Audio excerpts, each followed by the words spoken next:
কুলগামের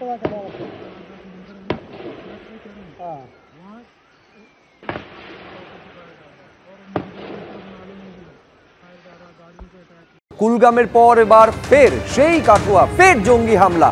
জম্মুর কাঠুয়ায় সেনা কনভয়ে হামলা, 4 জন জওয়ানের মৃত্যু হয়েছে। কাঠুয়ায় সেনা কনভয়ে এলোপাথারি গুলি ছোড়া হয়, 6 জন জওয়ান আহত হয়েছেন। কাঠুয়ার বাদনোটা গ্রামের কাছে রুটিন টহলের সময় হামলার ঘটনা ঘটে।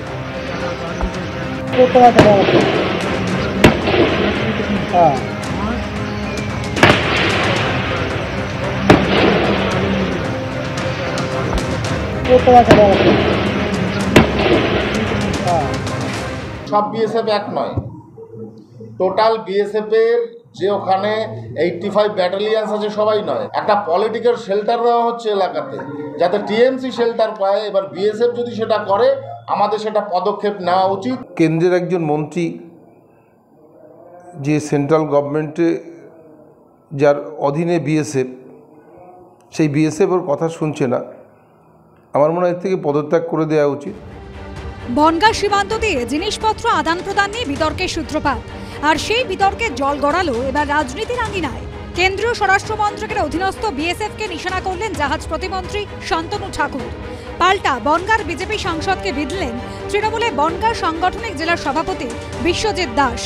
বিতর্কের সূত্রপাত কেন্দ্রীয় জাহাজ প্রতিমন্ত্রী শান্তনু ঠাকুরের নাম লেখা লেটার হেডে ভাইরাল ছবি ঘিরে।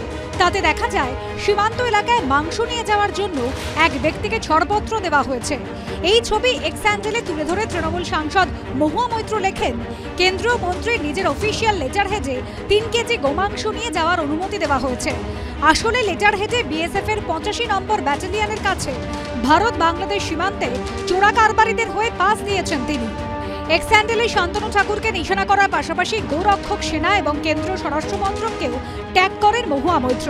আর এরপরে তাঁর বিরুদ্ধে অপপ্রচারের অভিযোগ তুলে পাল্টা তৃণমূল এবং বিএসএফকে একযোগে নিশানা করেন শান্তনু ঠাকুর।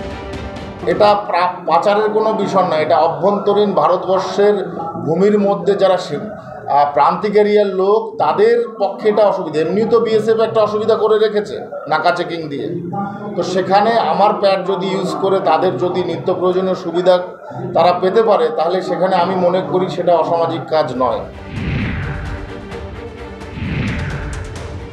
ও এখন বাচ্চার জন্য বলছে, কারণ ও যে কাজ করেছে সেটা অত্যন্ত, আমি মনে করি যে দেশের পক্ষে ক্ষতিকারক।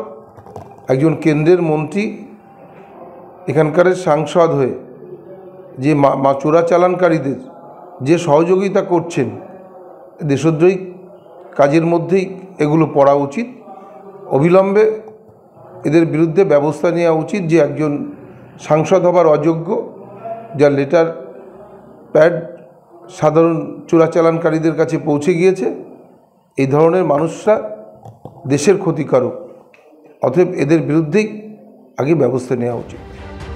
সোমবার অভিযুক্ত জিয়ারুল গাজী দাবি করেন, সীমান্তে বিএসএফ এর হাতে হেনস্থা এড়াতেই এই অনুমতিপত্র ব্যবহার করেছিলেন তিনি। এর সঙ্গে চোরা চালানের কোনো সম্পর্ক নেই। কার সার্টিফিকেট দিয়েছেন? শান্তনু ঠাকুর? হ্যাঁ, শান্তনু ঠাকুর সার্টিফিকেট। আপনি কি কোনো পাচারের সঙ্গে যুক্ত আছেন? না না, আমরা এখানে কোনো পাচারের সঙ্গে যুক্ত নেই। এটা আমরা কোনো পাচার, এটা আমরা খাওয়ার জন্য মাংস, 3 কিলো মাংস খাওয়ার জন্য আমরা সার্টিফিকেটটা জাতি দেবেন চেকপোস্টে করে। বুধবার বনগাঁ লোকসভা কেন্দ্রের অধীনস্থ বাগদা বিধানসভা কেন্দ্র উপনির্বাচন। তার আগে এই অভিযোগ ঘিরে তৃণমূল বিজেপির মধ্যে তোড়জোড় পারদ ক্রমশই চড়ছে। সমীরণ পালের রিপোর্ট, এবিপি আনন্দ, উত্তর 24 পরগনা।